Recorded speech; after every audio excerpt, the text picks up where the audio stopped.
Salut les amis, aujourd'hui dans cette vidéo, on va s'attarder sur les serveurs spécialisés de NordVPN. Les serveurs que l'on trouve sous l'onglet serveurs spécialisés dans le logiciel de connexion de ce VPN. Alors, qu'est-ce que les serveurs spécialisés? Basiquement, ce sont des serveurs qui ajoutent une caractéristique par rapport aux serveurs standards que vous trouvez dans la liste en dessous. C'est-à-dire que par défaut, vous allez utiliser les VPN standards de NordVPN. Donc ces serveurs vont vous offrir des IP standards, c'est-à-dire des IP dynamiques, partagées et no log, et en plus un chiffrement WireGuard.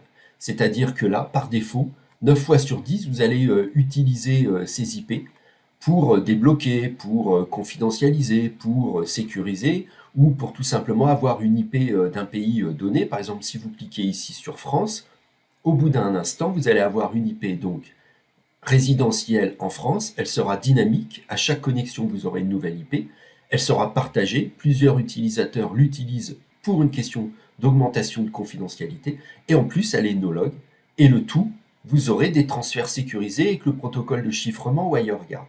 Ça, c'est les VPN standards de NordVPN. Alors, on va se déconnecter, et aujourd'hui, donc, on va regarder un peu les serveurs spécialisés. Alors, on va s'attarder sur 3 serveurs. WPN, Obfusqué et peer-to-peer.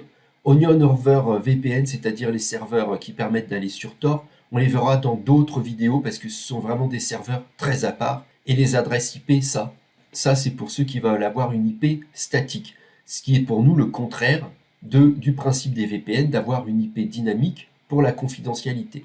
Donc, basiquement, WPN, qu'est-ce qui change par rapport au VPN standard? Eh bien, vous allez avoir 2 serveurs. Au lieu d'être connecté à un serveur, vous allez être connecté à d'abord un serveur intermédiaire, puis un second serveur. Serveur obfusqué, c'est pour ceux qui veulent cacher leur connexion VPN. Et oui, par défaut, le VPN n'a pas vocation à se cacher. Un VPN sert à modifier votre IP et un VPN sert à sécuriser votre connexion, mais ne cherche pas à se cacher. Donc les serveurs obfusqués, c'est pour cacher votre connexion OpenVPN ou WireGuard sur le serveur sur lequel vous allez vous connecter. Plusieurs systèmes permettent de détecter les VPN. Avec les serveurs obfusqués, vous cachez, en somme, l'usage de votre VPN.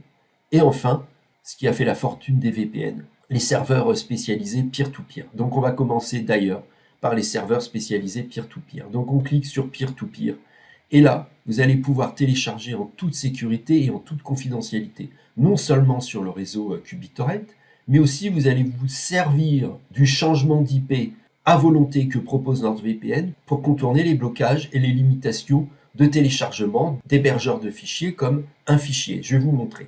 Donc, premier usage de NordVPN pour le peer-to-peer, bien entendu, ce sont les torrents. N'oubliez pas, j'arrête pas de vous le dire, ici, lorsque vous téléchargez un torrent, sur les 6 premiers onglets ici, présents, de QBitTorrent, tout le monde peut voir qui fait quoi et qui télécharge quoi à partir de l'adresse IP et du logiciel de téléchargement. Donc il faut absolument confidentialiser vos téléchargements de torrent. Et le seul moyen de le faire, le seul moyen efficace, c'est d'utiliser des IP peer-to-peer de NordVPN. Là, vous allez ajouter un chiffrement WireGuard et en plus, vous allez mettre une IP peer-to-peer, c'est-à-dire compatible à ce réseau, une IP qui ne fera plus le lien entre vous et le réseau et ce que vous téléchargez. Ça, c'est extrêmement important. Si vous voulez pas cliquer sur peer-to-peer, moi ça m'arrive de le faire, je vais directement dans Netherlands. Ici, vous cliquez directement dans Netherlands et là, vous aurez exactement les mêmes IP standards, c'est-à-dire dynamique, partagée et no-log. Vous n'êtes pas obligé de cliquer sur peer-to-peer, mais bon.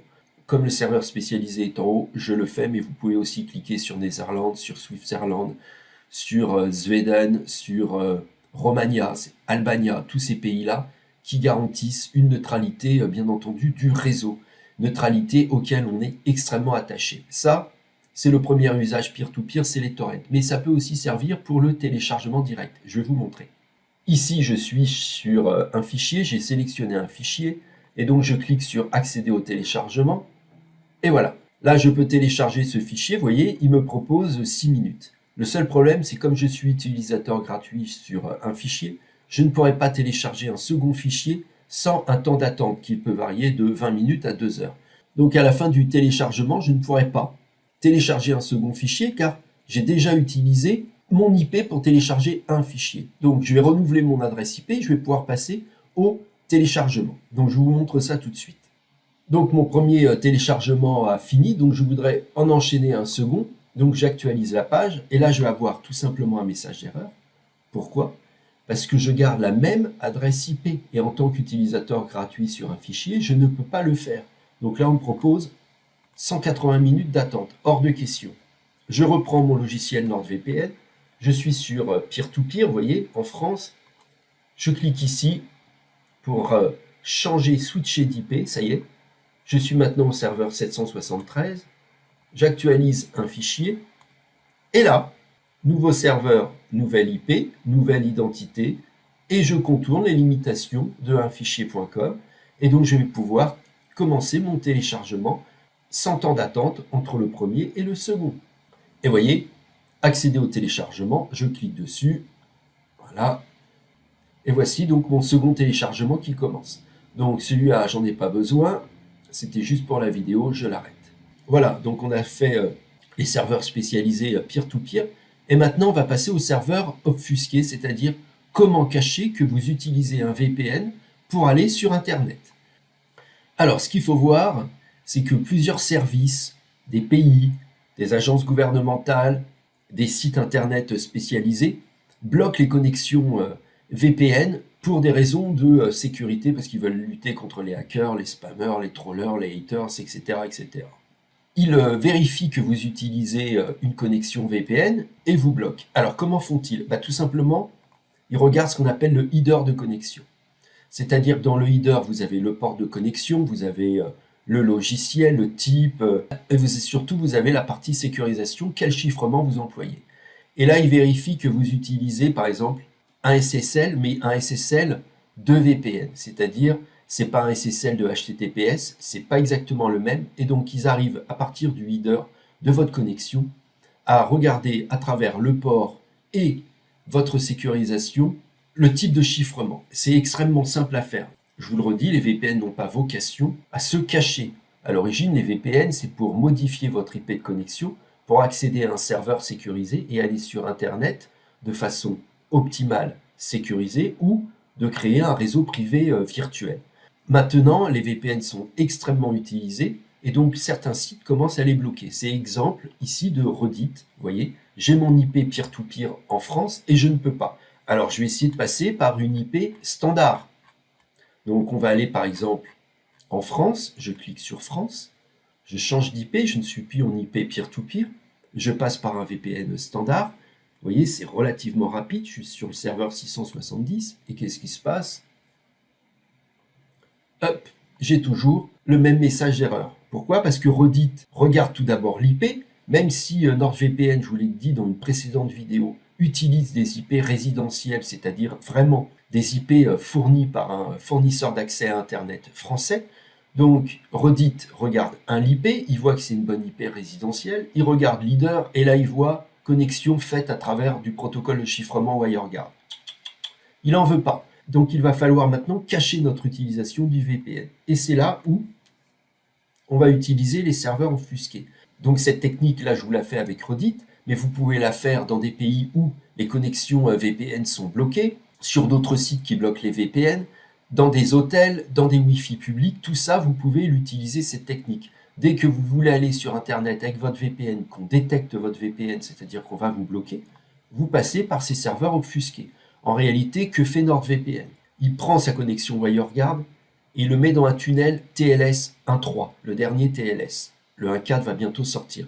Le WireGuard est à l'intérieur d'un tunnel TLS 1.3 et le TLS, vous le connaissez tous, c'est le HTTPS. Donc quand vous allez aller sur Internet derrière un serveur obfusqué, en réalité, le serveur qui vous reçoit, lui ne voit qu'une connexion HTTPS classique et avec une IP résidentielle. Donc dans tous les cas, il vous verra comme un internaute lambda. Et donc vous pourrez, à partir de ces serveurs obfusqués, retrouver un Internet libre et neutre. Donc là, on va cliquer sur obfusquer. Vous avez une liste de pays. Bien entendu, vous n'aurez pas les plus de 50 pays de NordVPN. Vous aurez des serveurs spécialisés par rapport aux pays qui bloquent Internet. Donc ici, vous avez France, se connecter. Donc maintenant, vous allez utiliser un WireGuard dans un tunnel, c'est-à-dire il va être encapsulé dans un TLS 1.3 et le TLS c'est l'équivalent du SSL d'Internet classique. Ça y est, je suis connecté en France en 782 et maintenant je vais pouvoir aller sur Reddit. Vous voyez, devant vous, France 782. Pourquoi je peux aller sur Reddit? Parce que j'ai caché le fait que j'utilise un VPN. Donc si vous avez des connexions qui restent bloquées malgré leur VPN, essayez toujours les serveurs obfusqués. Si vous êtes dans un pays, dans un lieu où on bloque les VPN, essayez les serveurs obfusqués. Donc ça peut vraiment être une excellente solution. Les serveurs obfusqués de NordVPN marchent extrêmement bien. Pourquoi? Parce qu'ils travaillent énormément sur l'encapsulage, c'est-à-dire sur comment cacher, modifier, camoufler votre connexion VPN avec du TLS 1.3. Bien entendu, NordVPN ne communique pas sur sa technique d'encapsulage, mais moi je peux vous dire que l'obfuscation, c'est du TLS 1.3. Pour que ça marche aussi bien, c'est qu'ils sont à la pointe. Voilà, ça, c'était pour les serveurs obfusqués. Et alors maintenant, on va passer par les serveurs WPN. Alors je vais me déconnecter, je vais m'enlever de Reddit, et je me mets ici sur WPN.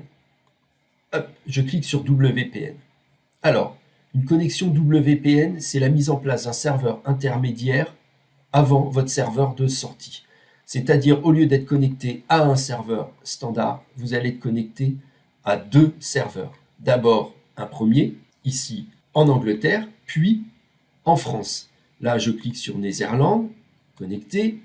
Donc, je suis connecté, je vous l'ai dit, au final aux Pays-Bas. Et auparavant, ici, en bas à droite, j'utilise un serveur intermédiaire basé en Suède. Alors ça, c'est extrêmement pratique pour ceux qui veulent éviter d'être tracés en temps réel. Imaginez, vous téléchargez un fichier hautement important, vous savez qu'on peut remonter jusqu'à votre IP final, votre IP file, vous ne voulez pas, vous mettez deux serveurs.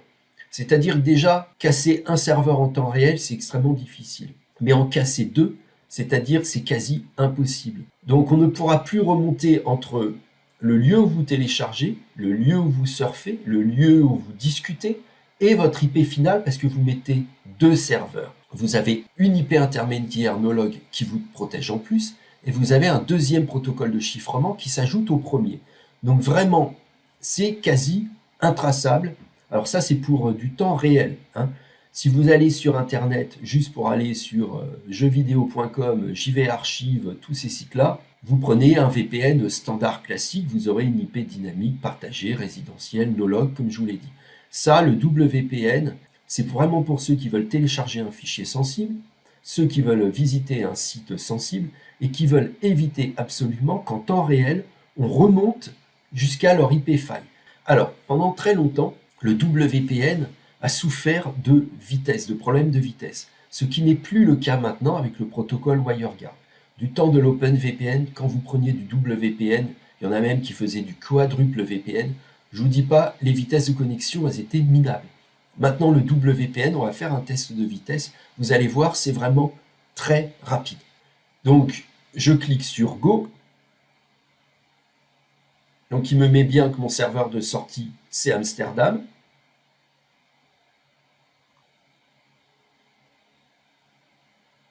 Voilà. Devant vous, les vitesses de connexion avec un WPN de NordVPN. Vous allez d'abord en Suède, vous êtes redirigé aux Pays-Bas pour recevoir votre fichier suivant le pays où vous êtes. Et regardez-moi ces connexions, c'est Tipabo. Donc vraiment, le WPN actuellement ne souffre plus du défaut majeur qui était les pertes de vitesse. Maintenant, le WPN marche extrêmement bien. Donc si vous voulez aller sur un site sensible, si vous voulez télécharger des fichiers sensibles, n'oubliez pas, vous avez aussi le WPN. Vous n'aurez plus le problème de vitesse, vous aurez une IP intermédiaire, un serveur intermédiaire et bien sûr un protocole de chiffrement supplémentaire. Voilà les amis, maintenant vous savez bien ce qu'est le WPN, l'obfusqué, le peer-to-peer. Pour tout ce qui est adresse IP et Onion over VPN, ça fera l'usage d'une autre vidéo. Alors, bien entendu, le VPN que j'utilise là pour cette vidéo de serveur spécialisé, c'est NordVPN. Vous comprenez bien pourquoi je vous le conseille. pas seulement parce qu'en ce moment ils sont en super réduction avec le lien sous la vidéo et que vous allez obtenir un super VPN à un prix vraiment ultra intéressant, mais c'est aussi pour ses caractéristiques techniques et ses fonctionnalités. NordVPN fonctionne extrêmement bien. Vous aurez donc les VPN standards dans une cinquantaine de pays, plus des serveurs spécialisés pour un usage spécifique. Donc vraiment, faites-moi confiance. J'utilise NordVPN depuis plus de 10 ans. Moi, je les ai connus du temps où ils s'étaient fait connaître juste parce qu'ils proposaient une connexion vers Tor à partir de leur logiciel de connexion. Donc vraiment, je les connais depuis très longtemps. Après, ils ont introduit le WPN, ils ont introduit le serveur obfusqué. Donc, sur les caractéristiques techniques poussées, ils maîtrisent. Et en plus, en ce moment, avec le lien sous la vidéo, vous faites une économie de 68% plus 3 mois gratuits offerts en supplément. Voilà les amis, bon usage des serveurs spécialisés de NordVPN. N'oubliez pas de les utiliser de temps en temps pour un usage bien spécifique. Vous allez voir qu'ils apportent quelque chose en plus de leur VPN standard. Ciao, bye!